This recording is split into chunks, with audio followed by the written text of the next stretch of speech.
ಸಿದ್ದರಾಮಯ್ಯನವರು ಕಾಂಗ್ರೆಸ್ ಸರ್ಕಾರ ಸಿದ್ದರಾಮಯ್ಯ ಹೇಳ್ತಾರೆ ನನ್ನ ಹೆಸರಲ್ಲೇ ರಾಮ ಇದೆ, ಡಿ ಕೆ ಶಿವಕುಮಾರ್ ಹೇಳ್ತಾರೆ ನನ್ನ ಹೆಸರಲ್ಲೇ ಶಿವ ಇದೆ ಅಂತ ಹೇಳ್ತಾರೆ. ಏನಕ್ಕೆ ಹೋಗ್ಬೇಕು ಅಯೋಧ್ಯಕ್ಕೆ ಅಂತ ಹೇಳ್ತಾರೆ ಸಿದ್ದರಾಮಯ್ಯನವರು. ನಿಮಗೆ ತಾಕತ್ತಿದ್ರೆ ಇವತ್ತು ನಮ್ಮ ಕರ್ನಾಟಕ ಸರ್ಕಾರದಲ್ಲಿ ನೀವು ಒಂದು ಕಮ್ಯುನಿಟಿನ ಮೆಚ್ಚೋದಕ್ಕೋಸ್ಕರ ಅಜ್ಜಿ ಕಮಿಟಿ, ಆ ಕಮಿಟಿ, ಈ ಕಮಿಟಿ ಅಂತ ಹೇಳಿ ಮಾಡ್ಕೊಂಡು ಇಲ್ಲಿ ಮಸೀದಿಗಳಲ್ಲಿ ಅವರು ಪ್ರಾರ್ಥನೆ ಮಾಡಕ್ ಜಾಗ ಇಲ್ವಾ? ಏನಕ್ಕೆ ಅಜ್ಜಿ ಕಳಿಸ್ಬೇಕು? ನೀವು ಏನಕ್ಕೆ ಕಳಿಸ್ಬೇಕು? ನಾಚಿಕೆ ಆಗ್ಬೇಕು. ನಿಮಗೆ ತಾಕತ್ತಿದ್ರೆ ಅಜ್ಜಿ ಕಮಿಟಿನ ಪ್ಲಾನ್ ಮಾಡಿ ನೋಡೋಣ. ನೀವು ಇವತ್ತು ಅಧಿಕಾರಿಗಳನ್ನ ಉಪಯೋಗಿಸ್ಕೊಂಡು ಇಲ್ಲಿ ಏನು ರಾಮನ ಅಯೋಧ್ಯೆ ರಾಮ ಪ್ರತಿಷ್ಠಾಪನೆ ದಿನ ಒಂದು ಬ್ಲಾಕ್ ಕಟ್ಬೇಕಂದ್ರೆ ನಿಮ್ಗೆ ಪರ್ಮಿಷನ್ ಬೇಕು, ಒಂದು ಬ್ಯಾನರ್ ಕಟ್ಬೇಕಂದ್ರೆ ನಿಮ್ಗೆ ಪರ್ಮಿಷನ್ ಬೇಕು. ಇವತ್ತು ಪಾಕಿಸ್ತಾನ ಫ್ಲಾಗ್ ಗಳನ್ನ ಕಟ್ಕೊಂಡಿರ್ತಕ್ಕಂಥವ್ರು ನಿಮಗೆ ಕಣ್ಣು ಕಾಣಿಸ್ತಾ ಇಲ್ವಾ? ಈ ದೇಶದಲ್ಲಿರ್ತಕ್ಕಂಥ ಬಹುಸಂಖ್ಯಾತರು ನಿಮ್ಗೆ ಓಟ್ ಹಾಕಿಲ್ವಾ?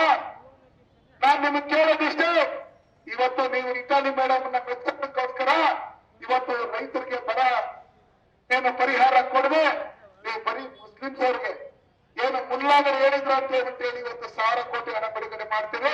ನಿಮ್ ಯೋಗ್ಯತೆಗೆ 100 ಕೋಟಿ ರೈತರು ಕೊಟ್ಟಿಲ್ಲ ಅಂದ್ರೆ ನೀವು ಸರ್ಕಾರದಲ್ಲಿ ಇರೋದಕ್ಕೆ ನಾಲ್ಕು ಇವತ್ತೇ ನೀವು ರಾಜೀನಾಮೆ ಕೊಡಬೇಕು. ಇವತ್ತು ನೀವು ಏನು ಒಂದು ಕಮ್ಯುನಿಟಿನ ಮೆಚ್ಚುವಂತ ಕೆಲಸಗಳನ್ನ ಮಾಡಿಕೊಂಡು ಇವತ್ತು ದಲಿತರ ಹೆಣ್ಮಕ್ಕಳನ್ನ ಅರ್ಧತ್ಲೆ ಮಾಡಿ ಅವ್ರಿಗೆ ಅವಮಾನ ಮಾಡ್ತಾ ಇರ್ತಕ್ಕಂಥವ್ರು, ಎಲ್ಲಿ ನೋಡಿದ್ರೆ ಅಲ್ಲಿ ಕೇಸ್ಗಳಾಗ್ತಾ ಇರ್ತಕ್ಕಂಥವ್ರು, ಎಲ್ಲಿ ನಮ್ಮ ದೇವಸ್ಥಾನ ಇದೆ ಅಂತ ಹೇಳಿ ಶ್ರೀನಿವಾಸಪುರದಲ್ಲಿ ಹೋಗಿ ಅಲ್ಲಿ ಇದ್ ಮಾಡಕ್ ಹೋದ್ರೆ ಪತ್ರಕರ್ತರನ್ನ ಇವತ್ತು ಅರೆಸ್ಟ್ ಮಾಡಿ ನಾವು ಅರೆಸ್ಟ್ ಮಾಡಿಲ್ಲ ಅಂತ ಹೇಳಿ ಸುಳ್ಳು ಹೇಳ್ತಾ ಇರ್ತಕ್ಕಂಥ ಸಿದ್ದರಾಮಯ್ಯನವರು, ನೀವು ಎಷ್ಟು ದಿನ ನಿಮ್ಮ ಸರ್ಕಾರ? ಇವತ್ತು ಒಂದ್ ಕಡೆ ಡಿ ಕೆ ಶಿವಕುಮಾರ್ ಅವರು, ಒಂದ್ ಕಡೆ ಸಿದ್ದರಾಮಯ್ಯನವರು, ಇನ್ನೊಂದ್ ಕಡೆ ಇನ್ನೊಂದು ಟೀಮು, 3 ಟೀಮ್ ಆಗಿದೆ ನಿಮ್ಮಲ್ಲಿ. ಮನೆ ಒಂದು 3 ಬಾಗಿಲು. ಇವತ್ತು ಕೋಲಾರ ಜಿಲ್ಲೆಗೆ ಅದ್ ಮಾಡ್ತೀರಿ ಇದ್ ಮಾಡ್ತೀರಿ ಅಂತ ಹೇಳಿ ನೀವು ಸರ್ಕಾರ ಅಧಿಕಾರ ಬಂದಿದ್ದಾದ್ಮೇಲೆ ನಮ್ಮ ಯಡಿಯೂರಪ್ಪ ಸರ್ಕಾರದಲ್ಲಿ, ಬಿಜೆಪಿ ಸರ್ಕಾರದಲ್ಲಿ, ಬೊಮ್ಮಾಯಿ ಸಾಹೇಬರ ಸರ್ಕಾರದಲ್ಲಿ, ನಮ್ಮ ಸರ್ಕಾರದಲ್ಲಿ ಕೊಟ್ಟಿರ್ತಕ್ಕಂಥ ಹಣ ಏನಿತ್ತು 2,000 ಕೋಟಿ ಹಣನ್ನ ಜೋಬಲ್ಲಿ ಕತ್ತರಿ ಇಟ್ಕೊಂಡು ಬಂದು ನೀವಲ್ಲಿ ಬುದ್ಧಿ ಪೂಜೆ ಶಂಕುಸ್ಥಾಪನೆ ಮಾಡ್ತಿರಲ್ಲ, ನಾಚಿಕೆ ಆಗ್ಬೇಕು. ನಿಮ್ಮ ಸರ್ಕಾರ ಬಂದು 7 ತಿಂಗಳಾಗಿದೆ. ಕೋಲಾರ ಜಿಲ್ಲೆಗೆ ನೀವು ಏನಾದ್ರು ಒಂದು 50 ಪೈಸಾ ತಂದಿದ್ದೀರಾ? 10 ಕೆಜಿ ಅಕ್ಕಿ ಕೊಡ್ತೀರಾ? ಕಾಕಾ ಪಾಟೀಲ್ ಮಾಧವಪ್ಪ ನಿನಗೂ ಫ್ರೀ ಅಂತ ಹೇಳಿದ್ರಿ. ಇವತ್ತು ಎಲ್ಲಾರ್ಗು ನೀವು ಹೇಳ್ತೀವಿ ಕರೆಂಟ್ ಇಲ್ಲ, ಅಕ್ಕಿ ಇಲ್ಲ, ಕತ್ತಲ ಭಾಗ್ಯ ಆಗ್ಬಿಟ್ಟಿದೆ.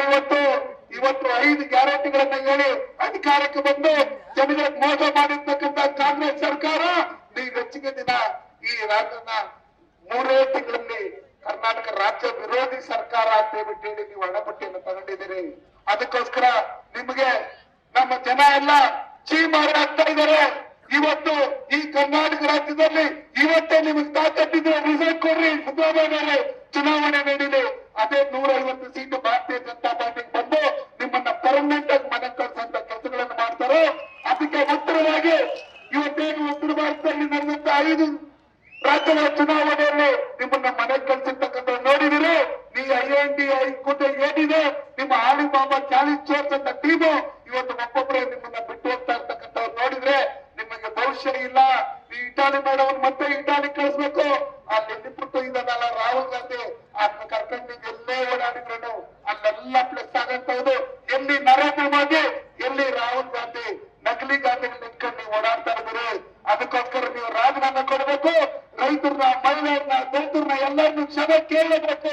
ನಮ್ ಕೈಯಲ್ಲಿ ನಿಮ್ಗೆ ಹಣ ಕೊಡಕ್ ಆಗಲ್ಲ ಅಂತ ಹೇಳ್ಬಿಟ್ಟು ಹೇಳಿ ತಪ್ಪಾಯ್ತು ಅಂತ ಹೇಳಿ ನೀವು ಕ್ಷಮೆ ಕೇಳಿ ನೀವು ಜನರ ಹತ್ರ ನೀವು ರಾಜೀನಾಮೆ ಕೊಡ್ಲೇಬೇಕಂತ ಹೇಳಿ ಮೂಲಕ ಒತ್ತಾಯ ಮಾಡಿ ಈಗ ನಮ್ಮ ಕೋಲಾರ ಜಿಲ್ಲೆಗೆ ಅಭಿವೃದ್ಧಿಗೆ KCB ಎಣ್ಣೆ ಹಂತದ ಹಣ ಸುಮಾರು 400 ಕೋಟಿ ಹಣಗಳನ್ನು ಬಿಡುಗಡೆ ಮಾಡಿರ್ತಕ್ಕಂಥ ಬಸವರಾಜ ಬೊಮ್ಮಾಯಿ ಸಾಹೇಬರು ನಾವು ಹೋದಾಗ ಒಂದೊಂದು ತಾಲೂಕು 27 ಕೋಟಿ 30 ಕೋಟಿ ಹಣಗಳನ್ನ ರಸ್ತೆಗಳ ಅಭಿವೃದ್ಧಿ ಮಾಡಕ್ ಕೊಟ್ಟಿರ್ತಕ್ಕಂಥವ್ರು, ಹಾಸ್ಟೆಲ್ಗಳನ್ನ ಅಭಿವೃದ್ಧಿ ಮಾಡೋದಕ್ಕೆ 100 ಕೋಟಿ ಹಣ ಕೊಟ್ಟಿರ್ತಕ್ಕಂಥ ನಮ್ಮ ವಿದ್ಯಾನಿಧಿ ಯೋಜನೆಯಲ್ಲಿ ರೈತರ ಮಕ್ಕಳು ವಿದ್ಯಾವಂತರಾಗಬೇಕಂತೇಳಿ 4,00,000 ರೂಪಾಯಿ ಕಿಸಾನ್ ಸನ್ಮಾನ್ ಯೋಜನೆಗೆ ಹಣ ಕೊಟ್ಟಿರ್ತಕ್ಕಂಥ ಬಸವರಾಜ ಬೊಮ್ಮಾಯಿ ಸಾಹೇಬರು ನಿಮ್ಮನ್ನೆಲ್ಲ ಕೊಟ್ಟು ನಾನು ಮಾತಾಡ್ಬೇಕು.